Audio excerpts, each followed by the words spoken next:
বৌমা জোরে জোরে হাওয়া করো। মা, জোরে হাওয়া খেতে চাইলে পাখাটা চালিয়ে নিন না। এখন যদি পাখা চালায় তাহলে ঘরে লু বইবে, তার চেয়ে বরং তুমি পাখা দিয়েই হাওয়া করো। শাশুড়ি মা, লু বইলে কি হয়? আরে বেশি গরম লাগে।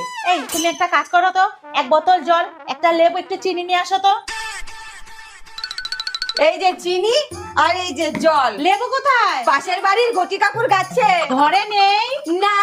বৌমা একটা চুরি করে আনতে পারবা? কেন পারবো না মা, এক্ষুনি আনছি। উফ, এই নিন লেবু। আনতে গিয়ে নিজেই হয়ে গেছি কাবু।